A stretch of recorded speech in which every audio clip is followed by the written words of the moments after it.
Hello student, कैसे हो आप लोग। आपका स्वागत है जीएस सिंपलर पर। आप देख रहे हो जीएस सिंपलर। इस पर आप लोगों को सेवन क्लास की जो 7 चैप्टर है हमारा ज्योग्राफी का, उसका 3rd चैप्टर पढ़ाया जाएगा। 7th क्लास के ज्योग्राफी का 3rd चैप्टर पढ़ाएगा और चैप्टर का नाम है हमारी बदलती पृथ्वी।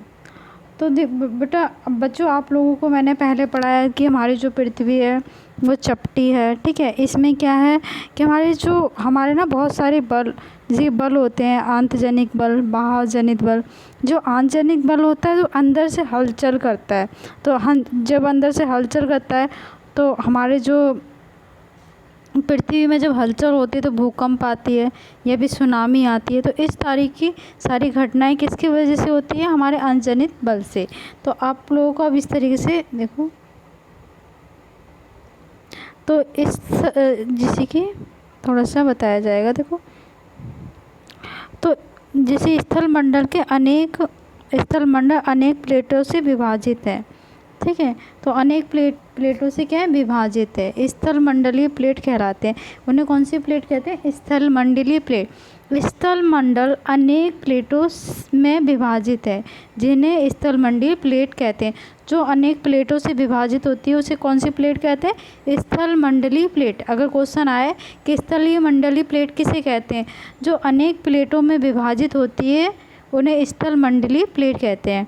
आपको ये जानकर आश्चर्य होगा कि प्लेट हमेशा धीमी गति से चारों तरफ घूमती है। जो हमारी जो प्लेटें होती हैं वो धीमी गति से, जैसे हमारी पृथ्वी का निर्माण हुआ तो हमारे महाद्वीप थे, तो ये धीरे धीरे अनेक महाद्वीप, 7 महाद्वीप हुए। पहले एक था, पेंजिया पैथलासा में चेंज हुआ। तो ये सारा क्या है? हम अंतजनित जो बल होते हैं, प्लेट होती है, उनके हलचल की वजह से होता है और ये बहुत धीमी गति से घूमती हैं। प्रत्येक वर्ष केवल 1 मिलीमीटर के लगभग पृथ्वी के अंदर पिघले हुए मैग्मा में होने वाली गति के कारण ऐसा होता है। जो ये हलचल होती है पृथ्वी में, तो ये प्लेटें घूमती हैं, वो किसकी वजह से होता है? जैसे कि मैग्मा में होने वाली गति के कारण होता है। क्या? मैग्मा क्या होता है? पृथ्वी के अंदर पिघला हुआ एक लावा होता है, उसे मैग्मा कहते हैं। तो ये पृथ्वी के अंदर पिघलता है, पृथ्वी के अंदर पिघला हुआ होता है। मैग्मा एक पर्वतीय रूप में घूमता रहता है। जैसे कि क्रियाकलाप में आप देखें, आप देखो ये वाला क्रियाकलाप, देखो समझाते हैं यहाँ पे, देखो। ठीक है, जैसे कि आप लो एक गरम मतलब पतीला लो और पतीले में पानी रख दो, गरम करने रख दो। तो इसमें क्या, एक रंगीन कागज़ की छोटी सी, जैसे कि एक रंगीन कागज़ की छोटी सी गोली लीजिए, इसे जल में डालें। तो जब तुम जल को ना गरम, जो ठंडे जल में डालोगे कोई भी गोली कागज़ की, तो वो नीचे बैठ जाएगी। तो जैसे ही हमारी पृथ्वी होती है, जब ठंडी होती है पृथ्वी, उसके अंदर कोई हलचल नहीं होती, कोई गर्मी नहीं होती, कोई लावा नहीं पिघलता, तो वो क्या होता है? कोई चीज़ें नीचे बैठी रहती है और एकदम से हलचल होती है। मान लो समुद्र में हलचल हो तो उसका पानी ऊपर की तरफ आता है, गर्म होकर ऊपर को, तो उससे क्या होता है? सुनामी आती है। उसी प्रकार देखो, बीकर में रख दीजिए और इसमें क्या है, अब हम पानी को क्या करेंगे? गर्म करेंगे। और जल गर्म होने पर आप देखेंगे कि जल गर्म की परतों में कागज़ की गोली ऊपर आ जाती है। अब देखो कैसे, देखो ध्यान से, इसमें क्या है, ये क्या है? एक रंगीन कागज़ लिया, ठीक है, उसे हमने एक बीकर में डाला और उस पानी को गर्म करना। जब ठंडा पानी होता है तो जो गोली होती है वो नीचे बैठी होती है, और जब हम पानी को गर्म करते हैं तो धीरे धीरे ऊपर को आती है। और जो ऊपर को आती है तो क्या होता है? तो गर्म करें तो जल गर्म होने पर देखेंगे गर्म जल की परतों से साथ कागज़ की गोली भी ऊपर उठती है। ठीक है, उसी प्रकार क्या होता है? उसी प्रकार जब गोली ठंडी होती है, देखो जब पानी ठंडा होता है तो कागज़ की गोली ऊपर उठ जाती है और ठंडे पानी में की परतों के साथ ये गोली नीचे बैठी होती है। तो पृथ्वी के अंदर पिघलता हुआ मैग्मा भी इसी प्रकार का। अब देखो, मैंने जो मैग्मा होता है, जैसे हमने अभी एक एग्जाम्पल लिया, एग्जाम्पल के थ्रू आपको समझाया कि मान लो एक पतीला है, पतीले में तुमने गोली डाली कागज़ की, ठीक है, पानी ठंडा हो तो गोली नीचे होएगी, पानी नीचे ही बैठी रहेगी। और जब आप पानी गर्म करोगे तो धीरे धीरे गोली गर्म होकर ऊपर को आएगी। तो इसी तरह से हमारी पृथ्वी होती है। जब पृथ्वी के नीचे जो लावा होता है वो ठंडा होता है तो वो कुछ हलचल नहीं करता है, और जब लावा गर्म होता है तो ऊपर की तरफ आता है। ठीक है, तुमने वो देखे होंगे। तो इस तरीके से सुनामी आती है या भूकंप आता है, धरती फट जाती है, गर्मी की वजह से ऐसा होता है कि नीचे लावा पिघलता है, वो ऊपर की तरफ धक्का देता है। अब देखो जैसे कि एक मैं बताती हूँ तुम्हें, ये देखो ये हमारा क्या है, इस तरीके से देखो एक चीज़ बताएं, ज्वालामुखी होता है। ये देखो ये ज्वालामुखी है, यहाँ पे क्या है, लावा गर्म हो रहा है। जब ये गर्म हो रहा है तो ऊपर की तरफ इस तरीके से धक्का देगा। तो जब धक्का देगा तो ये ज़मीन है, ये तो इसमें ज़मीन पे कैसी शेप हो जाएगी, इस तरीके की शेप ये बन जाएगी। जब ये इस तरीके की ये शेप बनेगी तो यहाँ पे गैसें निकलेंगी। ठीक है, और ठीक है ये इसका ये क्रिस्टल होगा, फिर इसका नहीं, ये इस तरीके से जब गर्म होती है तो इस तरीके से ये ऊपर को धक्का देती है। तो धक्का देंगे तो ऊपर को मुंह उठ जाता है इसका, और बीच में क्या होता है, छेद होता है। तो उससे क्या है, ये लावा इस तरीके से बाहर को निकलता है। जो ये लावा मैग्मा बाहर इकट्ठा हो जाता है तो ये क्या होता है, काला ब्लैक कलर का लावा निकलता है ज्वालामुखी से।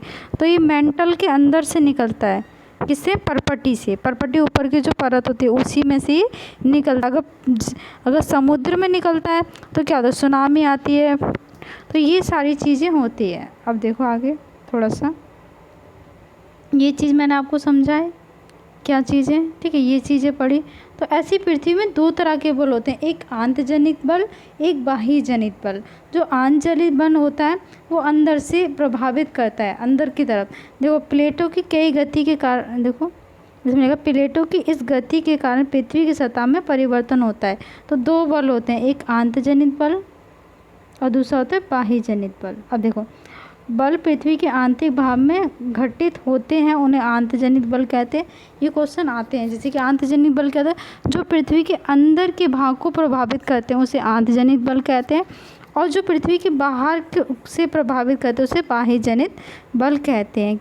जब बल पृथ्वी की सतह से उत्पन्न होते हैं, पृथ्वी के ऊपरी लेयर से उत्पन्न होते हैं, तो उसे बाह्य जनित बल कहते हैं। आंतजनित बल कभी आकस्मिक गति उत्पन्न करते हैं तो कभी धीमी गति, कभी भूकंप लाते हैं, कभी ज्वालामुखी फटते हैं। ठीक है, ये आंतजनित बल के कारण होता है। आकस्मिक गति के कारण पृथ्वी की सतह में अत्यधिक हानि होती है। तो मान लो कहीं पे भूकंप आ गया, बहुत मतलब कि बहुत बड़ी तेज़ भूकंप आता है तो बहुत ज़्यादा हानि होती है। ठीक है, मकान गिर जाते हैं, बहुत लोगों का नुकसान होता है। तो ये सारी चीज़ें अगर हमें पहले से पता हो तो हम उसका इंतज़ाम करते हैं। ठीक है, उसके एक तरीके से हम मैनेजमेंट कर लेते हैं, लेकिन बट वो पता ही नहीं चलता है इसका कोई निश्चित कार्य। तो ये आंतजनित बल के कारण होता है। पृथ्वी के जो अंदर की जो लेयर होती है अंदर, ठीक है, परपटी, उसके अंदर से मैग्मा जो गर्म होता है तो बाहर की तरफ धक्का देता है। कोई चीज़ गर्म होगी तो बाहर ही तो आएगी, तो उस तरीके से प्रभावित होते हैं। तो देखो पृथ्वी की गतियाँ, दो बल होते हैं, कौन सा, एक आंतजनित बल होता है, एक बाह्य जनित बल होता है। जो अंदर से प्रभावित करता है वो आंतजनित बल होता है, जो बाहर की लेयर को प्रभावित करता है वो बाह्य जनित। और ये आकाश मतलब कि अचानक से होते हैं। ठीक है, ये पलट विरूपण बल होते हैं। ठीक है, इससे क्या प्रभाव होता है, भूकंप आते हैं, ज्वालामुखी होते हैं, अभूखलन होता है, मतलब कि ज़मीन का खनन, मतलब कि ऊपर से ऊपर की लेयर हट जाती है। और पर्वत का भी निर्माण होता है ऐसे, जैसे कि हमारा जो ये विशाल पर्वत, जैसे कि वो है हमारा माउंट एवरेस्ट, तो ये इन्हीं सारी प्लेटों की वजह से हुआ है। ठीक है, तो अब दूसरा होता है हमारा बाह्य जनित बल। तो बाह्य जनित बल में क्या है, बाह्य जनित में अपरदन होता है, ज़मीन की जो ऊपर की लेयर होती है वो हट जाती है। ठीक है, नदी का बहता जल में परिवर्तन आता है। ठीक है, पवनों में प्रभाव पड़ता है, समुद्री तरंगें उठती हैं, हिमनद जो बर्फ़ जमी होती है हिमनद कहते हैं वो उसमें प्रभावित होता है। तो ये दोनों में अंतर है। आंतजनिक बल क्या प्रभाव करता है, भूकंप लाता है, ज्वालामुखी फूटते हैं, ठीक है, भूखनन होता है। और जो बाह्य जनित होता है उसे अपरदन होता है, मिट्टी का निक्षेपण होता है, नदी के बहाव में चेंज हो जाता है, नीचे ऊपर की साइड में गड्ढे हो जाते हैं तो इनके रास्ते बदल जाते हैं नदियों के, हिमनद के रास्ते जो ऊपर से जो नदियाँ बह के आती हैं उनके रास्ते चेंज हो जाते हैं, ये सारी चीज़ें चेंज होती है। तब देखो स्थल मंडलीय प्लेट भू परपटी में अनेक बड़ी कुछ छोटी कठोर आपस जैसे आकार की प्लेटें होती हैं जिनपे महाद्वीप एक महासागर की सतह टिकी होती है, मतलब कि जो महाद्वीप और महासागर होते हैं उनकी सतह उन पर टिकी होती है। अब देखो ये ज्वालामुखी, तो ज्वालामुखी क्या होता है ये बताया था मैंने। ज्वालामुखी भूपर्पटी का खुला एक छिद्र होता है जिससे पिघलते हुए अचानक निकलते हैं, ये लावा निकलता है इसके अंदर, ज्वालामुखी के अंदर से। ठीक है, तो देखो इसमें एक एग्जाम्पल के थ्रू समझा है। एक बर्तन लें, उसे जल से भरकर ढक्कन बंद कर दें। अब हमने एक ढक्कन बंद कर लिया तथा जल गर्म होने के लिए रख दें। कुछ मतलब कि मटर या चम्मच या कोई भी ढक्कन के ऊपर रख दीजिए। मतलब कि एक पतीला लीजिए और उसे गर्म करने, उसमें पानी भर के गर्म कर दे रख दीजिए, और जो उसके ऊपर ढक्कन रख देंगे उसके ऊपर एक चम्मच या कोई भी चीज़ रखो, तो तुमने क्या महसूस करोगे कि जैसे जैसे पानी गर्म होता है तो ऊपर की वो चम्मच है ना वो हिलने लगती है। तो ऐसे हमारी पृथ्वी के साथ होता है, जब नीचे से लावा पिघलता है और ऊपर को धक्का देता है तो क्या होता है, पृथ्वी में हलचलें होती हैं। कभी कभी हम महसूस करते हैं एकदम से झटका आया पृथ्वी में, तो ये क्या है, भूकंप के लक्षण होते हैं या ज्वालामुखी के। ठीक है, तो ये सारी चीज़ें होती हैं। तो आप क्या देखोगे, ढक्कन की हिलने लगता है और वस्तुएं अपने ढक्कन से ऊपर रखी उसमें कंपन होने लगती है। ऐसी धरती में भी क्या होने लगती है, कंपन होने लगती है। ठीक है, और उसके बाद क्या लिखा है, और जो चम्मच हमने रखी थी उसमें ध्वनि उत्पन्न होती है। ठीक है, भूकंप आने की ये सारी निशानियाँ होती हैं। इसी तरह से एग्जाम्पल के थ्रू मैंने आपको बताया, एनसीईआरटी में ही दिया है, बहुत अच्छा एग्जाम्पल है कि अगर तुम पानी गर्म रखो उस पर चम्मच रखो तो एक कंपन से उत्पन्न होगी। ऐसे हमारी धरती में भी कंपन होती है। तो ये सारी चीज़ें बिल्कुल एज इट इज़ ऐसी होती है। नीचे जब लावा गर्म होता है तो बाहर की जो पृथ्वी की लेयर होती है उसमें भी कंपन होना स्टार्ट हो जाती है। जैसे कि मान लो ये देखो बेटा, ये क्या है, हमारी पृथ्वी है, ये गर्म हो रही है यहाँ से, तो बाहर की जो साइड है ये यहाँ पे कंपन होएगी, बहुत ज़्यादा कंपन स्टार्ट हो जाएगी, तो हलचल होगी, कहीं धरती एकदम फट जाएगी, बीच में दरार पड़ जाएगी। तो ये सारी चीज़ें होती है। अब देखो इसी प्रकार स्थलीय प्लेटों की गति करने पर पृथ्वी की सतह पर कंपन होता है। यह कंपन पृथ्वी के चारों ओर गति करता है, तो इस कंपन में भूकंप, ठीक है, भूकंप आती है, भूपर्पटी के नीचे स्थान जगह हो जाती है। ठीक है, ये कंपन आरंभ होता है तथा उद्गम केंद्र कहलाता है। इसका ये क्या कहलाता है, उद्गम केंद्र। जब कंपन होती है और इसका क्या कहता है, उद्गम केंद्र। इसके निकटतम स्थान को अधिकेंद्र कहते हैं। अधिकेंद्र देखो ये देखो, ये लावा है, 2 सेकेंड,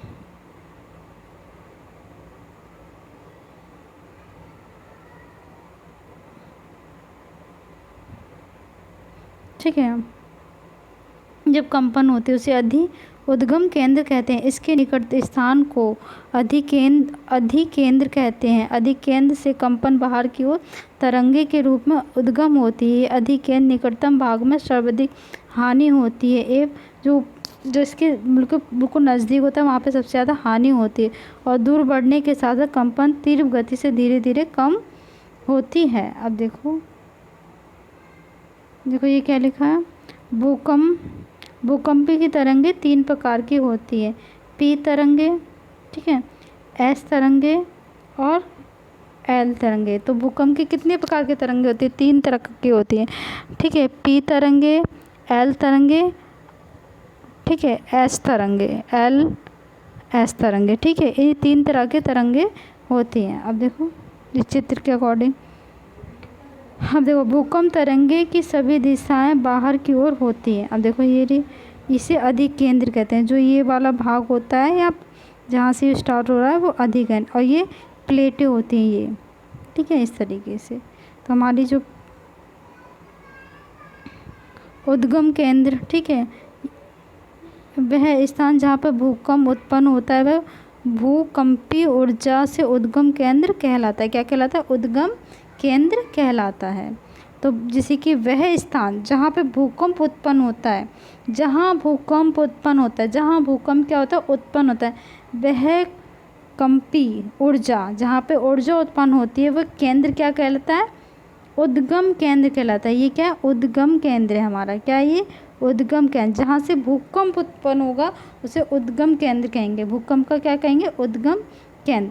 अब देखो, ये देखो, यद्यपि भूकंप की भविष्यवाणी संभव नहीं है, मतलब कि पता नहीं होता कि भूकंप कब आएगा, लेकिन पहले से तैयारी की जाए तो प्रभाव को निश्चित रूप से कम किया जा सकता है। स्थानीय लोग को समान तरीकों से भूकंप की संभावना का अनुमान लगाते हैं, जैसे जानवरों में व्यवहार में परिवर्तन आ जाए, तालाब की मछलियों में परिवर्तन आ जाए, ठीक है, या सर्प जैसे बिल्लों में होते हैं तो बाहर आ जाएं, धरातल पे आ जाएं। तो ये सारी चेंजिंग हमें दिखाती है कि कुछ हलचल होने वाली है, ठीक है। अब यहाँ पे देखो एक और चीज़ भूकंप का, जब भूकंप ना नॉर्मल होता है, ज़्यादा तीव्र नहीं होता है, तो उसका तीव्रता कितनी होती है? 2.0। और जब जब अथवा इससे जैसे कि जब भूकंप अधिक थोड़ा तीव्र होता है, जैसे एक बहुत कम तीव्रता होती है तो वो होते हैं 0.2। उसके बाद ज़्यादा, उससे ज़्यादा बढ़ती है तो क्या होता है? 5.0। उसके बाद भूकंप और उससे ज़्यादा तीव्र होता है तो क्या होती है? उसकी तीव्रता कितनी थी? 6.0। और अब बहुत शक्तिशाली भूकंप होता है, बहुत ज़्यादा भूकंप जो नुकसान करे या जो बहुत लोगों को नुकसान दे और बहुत बड़ी मात्रा में हो, तो वो होता है 7.0। कितना होता है बेटा? 7.0। इसे सबसे शक्तिशाली भूकंप कहेंगे। और जिसे नापने के लिए उसे क्या कहते हैं? भूकंप लेखी।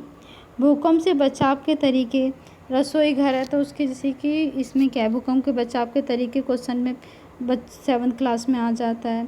तो भूकंप को क्या करना चाहिए? सुरक्षा में रसोई के काउंटर या उसकी मेज के नीचे, दीवार के अंदरूनी कोनों में, या जैसे कि यहाँ पे पिल्लर लगा है वहाँ पे रुक जाए, या फिर खुले मैदानों में एकदम, ठीक है, या पहले की तैयारी करनी चाहिए, ठीक है।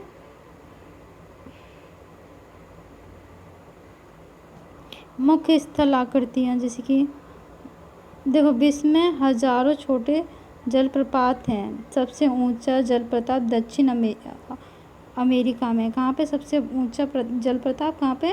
दक्षिण अमेरिका में, ठीक है। अब यहाँ पे के वेनेजुला में एंजेल जलप्रपात है तथा अन्य जलप्रपात उत्तरी अमेरिका, कनाडा तथा संयुक्त राज्य अमेरिका की सीमा में स्थित हैं, ठीक है। जलप्रपात अफ्रीका, जाविया, ठीक है, जिम्बाब्वे सीमा में स्थित है। ये विक्टोरिया में जलप्रपात है, ठीक है। अब ये क्या है? देखो, पृथ्वी की सतह में सैलों के टूटने से अपक्षय की क्रिया होती है। जल, पवन, हिम जैसे विभिन्न घटकों के द्वारा होने वाले अपक्षय को अपरदन कहते हैं। जब बहुत सारी चीज़ें टूट कर गिरती हैं, जैसे कि जल बह के आ रहा है तो उससे जो घर्षण हो रहा है, उससे जो टूटते हैं, उसे जल क्या कहते हैं? अपरदन कहते हैं। जैसे मिट्टी, जैसे कि नदियाँ बह के आ रही है तो मिट्टी के ऊपर पहाड़ों को चीरते आएंगे तो पहाड़ों की जो ऊपर की लेयर होएगी उसे अपरदन कहते हैं। जैसे कि ये देखो, जैसे कि ये नदी आ रही है, सॉरी, ये नदी बह रही है, ऊपर से गिरी, तो यहाँ क्या है? ये देखो ये जगह है, जगह छोटी इतनी, तो यहाँ पे क्या? ये अपरछन हो रहा है, ये क्या? अपरदन हो रहा है, मिट्टी का क्या? इरोजन हो रहा है। ये मिट्टी को काटते हुए आ रही है, तो जैसे कि यहाँ से आ रही है तो मिट्टी में गड्ढे हो जाएंगे। तुमने एक कुआं देखा होगा, जब कोई रस्सी उससे खींचते हैं बार बार तो उसमें जगह हो जाती है, तो उसी तरह से क्या हो रहा है? इरोजन हो रहा है। अत्यधिक कठोर सैल खड़े ढाल प्रवाली में गिरते हैं तो वहाँ पे जलप्रपात होता है। अब देखो यहाँ पे क्या है? जब नदी मैदानी क्षेत्रों में प्रवेश करती हैं तो वे मोड़दार मार्ग बहने लगती हैं, तो इन मार्ग को विसर्ग कहते हैं। जब जैसे कि नदी इस आकृति में बहने लगती है तो ये क्या कहलाती है? विसर्ग। क्या कहलाती है बेटा? विसर्ग। जब मैदानी क्षेत्रों में आती है तो नदी इस आकृति में बहने लगती है, उसे विसर्ग कहते हैं। इसके बाद विसर्गों के किनारों पर लगातार अपरदन या निक्षेपण होता है। जब अपरदन, यहाँ से जब ये ऐसी नदी बहेगी तो यहाँ पे मिट्टी को भी काटती जाएगी, तो यहाँ पे इस साइड में क्या हो जाएगी, मिट्टी इकट्ठी हो जाएगी, इस साइड में ये मिट्टी इकट्ठी हो गई, तो ये क्या है, ये मिट्टी बहुत उपजाऊ होती है। क्या होती है बेटा? उपजाऊ होती है। ठीक है, ठीक है। और ये देखो विसर्ग कहलाती है। और विसर्ग लूप के सिरे के किनारे पर लगातार अपरदन शुरू होता है। सिरे के निकट आते आते ये विसर्ग लूप नदी से कट जाती है। ठीक है, और ये अलग झील बनने लगती है, जिसे चाप झील कहते हैं। चाप झील क्या होती है बेटा? देखो ये देखो, जब इस तरीके से ये नदी, इस तरीके से जैसे ये नदी बह रही है, इसी में से कुछ हिस्सा नदी का कट के, जैसे ये नदी बह रही है, ये बहते बहते पानी बह के ये अलग आ गई, अलग से ये नदी बन गई है, तो ये क्या, झील बन गई, तो इसे कहेंगे चाप झील। क्या कहेंगे? चाप झील। जब ये नदी के हिस्से में से कुछ नदी का हिस्सा यहाँ आके गिर जाएगा तो इसे क्या कहेंगे? चाप झील। और ये विसर्ग समझा दे, तटीय बंध क्या होते हैं ये समझा दे। ये जो मिट्टी यहाँ इकट्ठी होती है उससे क्या कहते हैं? तटीय बंध। ठीक है, अभी चाप झील समझ आ गई। जब नदी से, ये नदी है, ये बह रही है, ये बह रही नदी, यहाँ से ये नदी अलग हो गई तो इसे कहेंगे चाप झील। ठीक है,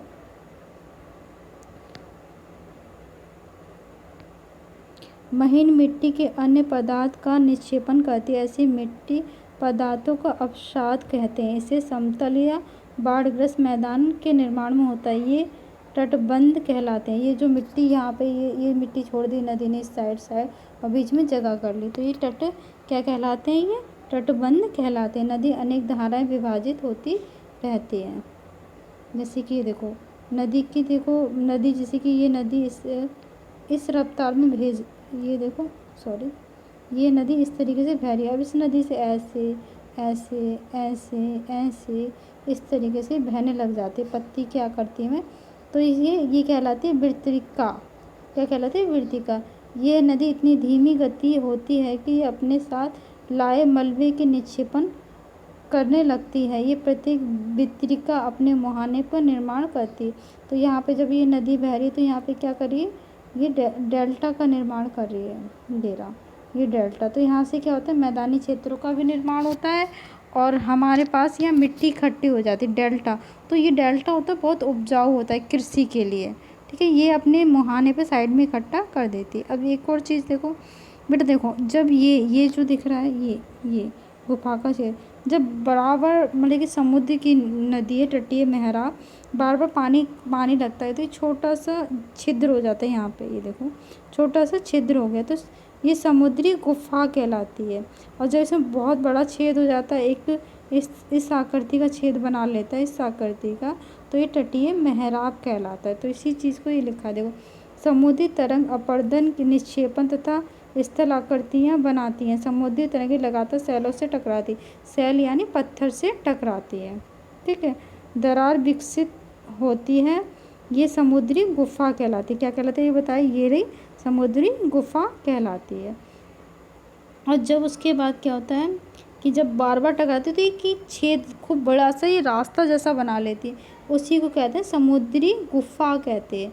ये अपना देखो ये रास्ता सा बना लेती है एकदम जगह से, तो इसे समुद्री गुफा कहते हैं। ये तटीय मेहराब बनाते हैं। ठीक है, लगातार अपरदन छत मतलब कि फिर क्या कहलाती है? समुद्री, ये तटीय मेहराब का पहले समुद्री गुफा बनती है, फिर क्या होती है? तटीय मेहराब में चेंज हो जाती है, ज़्यादा जगह हो जाती है। ठीक है, अभी इसमें क्या है? जल के ऊपर लगभग ऊर्ध्वाधर खड़े हुए ऊंचे सैल तटों पर समुद्र भृंगु कहलाते हैं। भृंगु तरंगे किनारों पर अवसाद जमा करती हैं। जब नदियाँ अवसाद लेके आती हैं उसे क्या कहते हैं? अब देखो हिम नदी, हिम नदी में क्या है कि जैसे कि ये नदियाँ बह रही है, ये नदियाँ ही नदियों का निर्माण करती है। जैसे कि ये पहाड़ हैं, पहाड़ से जब नदियाँ इस तरह के बह जाती हैं तो ये रास्ता बना लेती हैं, तो यहाँ पे इरोजन करती है, मतलब मिट्टी को, ये पहाड़ों को चीरते हुए आती है। तो क्या करती है, उसके साथ अपने साथ अवसाद, मिट्टी, गाद लेके आती है। मैंने पहले भी आपको बता चुकी हूँ। तो हिमनद अथवा हिमानी बर्फ़ की नदियाँ होती हैं। ये कौन सी नदियाँ होती हैं? बर्फ़ की। हिमनद किसे कहते हैं? बर्फ़ की नदियाँ। बर्फ़ की नदियाँ किसकी नदियाँ? बर्फ़ की। तो हिमनद अपने नीचे कठोर चट्टानों को गोलास्मी मिट्टी तथा पत्थर के परिवर्तन कर देती हैं। ये गोलास्मी मिट्टी तथा पत्थर में भ्रद्य अपर्दन करती है। हिमनद गहरे गर्तों का निर्माण करती है, मतलब गहरी गहरी जगह बना देती है। ये मतलब काटते हुए आती हैं नदियाँ, तो बीच में पहाड़ों की क्या कहते हैं, गहरी जगह बना देती हैं। ठीक है, तो ये घिसने से उस गर्तों में जल भर जाता है, समुद्र झील बन जाती है, और समुद्री क्या बन जाती है? झील का रूप ले लेती है।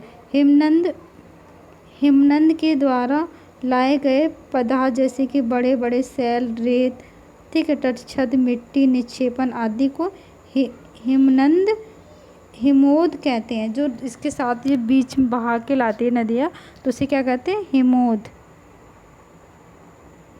अब देखो पवन के कार्य, ठीक है। क्या आप अपने देखो, क्या आपने कभी रेगिस्तान देखा है? बालू टिब्बे देखे हैं? कुछ चित्र में देखो, जैसे कि ये देखो, ये क्या है? ये बालू टिब्बे है। जैसे कि ऐसे रेत उड़ता है तो यहाँ पे रेत जमा इकट्ठा होता रहता है, तो ऊंचा सा ऐसे करके पर्वत की शेप में या इस तरीके की शेप में ये बन जाता है। इस तरीके की शेप में, ये इस तरीके की शेप में बन जाता है, उसे कहते हैं बालू टिब्बा। रेगिस्तान में पवन अपरदन निक्षेपण प्रमुख कारक है। रेगिस्तान में आप छत्रक के आकार के सेल देख सकते हैं, जिसे समान छत्रक सेल कहते हैं। ये सेल के रूप में जम जाते हैं, उसे क्या कहते हैं? छत्रक सेल। पवन सेलों के ऊपरी भाग के निचले भाग में आसानी से काटती है, इसीलिए ऐसे सेल आधार संकीर्ण विस्तृत होती है। पवन चलने पर ये अपने साथ रेत के स्थान से दूसरे स्थान पर पहुंचता है, मतलब रेत जब एक स्थान से उड़ता है वो दूसरे स्थान पर पहुंच जाता है, तो बहाकर रुकता है। ये रेत गिर कर छोटी पहाड़ी बनाते हैं, जैसे कि ये देखो, जैसे कि रेत ऐसे बह रहा है ये, तो यहाँ बार बार रेत यहाँ गिर रहा है, तो ये अपने साथ क्या, एक छोटी पहाड़ी का रूप ले लेते हैं। चित्र में भी देखो आप, ठीक है। इसे बालू टिब्बा कहते हैं। क्या? जब ऐसे पहाड़ जैसे बन जाते, रेत इकट्ठे होके, उसे क्या कहते हैं? बालू टिब्बा कहते हैं। जब बालू कण महीन, हल्के तथा उठकर अत्यधिक दूर ले जाते हैं, तो जब ये बालू कण विस्तृत क्षेत्रों में निक्षेपित हो जाते हैं, तो इसे लोएस कहते हैं। क्या कहते हैं? लोएस कहते हैं। चीन में विशाल लोएस निक्षेपण पाए जाते हैं। कहाँ पाए जाते हैं? चीन में पाए जाते हैं। अब इस तरीके से आपका चैप्टर ख़त्म हो गया। आपको वीडियो पसंद आए तो लाइक करना, सब्सक्राइब करना। और स्टूडेंट देखो, इसमें क्या है, ज्योग्राफी होती है वो बहुत इम्पोर्टेंट बुक है, 6 से लेकर 12 तक आपको पढ़नी है। और दूसरी चीज़, इसमें आपको एक बार रिवीजन कर दूँ, इसमें हमने क्या क्या पढ़ा। बाह्य जनित बल पढ़ा, जो बाहर का बल होता है। आंतजनिक बल पढ़ा, जो अंदर से उत्पन्न होता है, ठीक है। बालू टिब्बा पढ़ा, जो बालू से बनते टिब्बों से। हिमाद्री पढ़ी, जो हिम से बनी नदियाँ होती हैं, हिमाद्री, ठीक है। विसर्ग, अब जैसे कि बहुत सारी चीज़ें हमने पढ़ी। यहाँ पे तुमने ये पढ़ा, ये तटीय मेहराब, ठीक है, ये सारी चीज़ें, तटीय मेहराब पढ़ा हमने, इसे समझाया। समुद्री गुफा पढ़ी, ठीक है। इसी तरह से हमने ये देखो, ये पढ़ा, डेल्टा कैसे बनता है। नदियों के बह के पानी इकट्ठा, नदियाँ जब बह के आते हैं उसके साथ अपने साथ मिट्टी, गाद, ये सारी चीज़ें लेके आती हैं, तो इससे क्या बनते हैं हमारे? डेल्टा बहुत उपजाऊ होते हैं, ठीक है। ये देखो, ये इस तरीके से नदियाँ बह के आती हैं, उसे क्या कहते हैं? विसर्ग कहते हैं, ठीक है। चाप झील समझ आगे, जो नदी से अलग हो जाती है उसे चाप झील कहते हैं। इसे विसर्ग, ये तटीय बंध होते हैं, ठीक है। उसके बाद देखो बेटा, ये जब नदी जब पहाड़ों से नदियाँ बह के आती हैं, तो बीच में ये पठारों से गिरती हैं, तो ये अपने साथ क्या जगह कर देती हैं। बार बार गिरने से क्या होता है? घर्षण होता है। घर्षण से क्या होता है? मिट्टी का इरोजन होता है, यानी ऊपर की लेयर हटना, उसे क्या कहते हैं? इरोजन, ठीक है। इस तरीके से आपका ये चैप्टर, भूकंप की सबसे ज़्यादा तीव्र भूकंप किसे कहते हैं? तो 7.0 से जो बहुत हानिकारक भूकंप होता है, हमारा जो ये लावा होता है, तो ये जब मैग्मा जब गर्म होता है तो क्या होता है, भूकंप या एक हलचल होती है पृथ्वी में। तो ये सारी चीज़ें पता है। इससे आपका चैप्टर कंप्लीट हो गया। देखना, लाइक करना, सब्सक्राइब। बाय बेटा।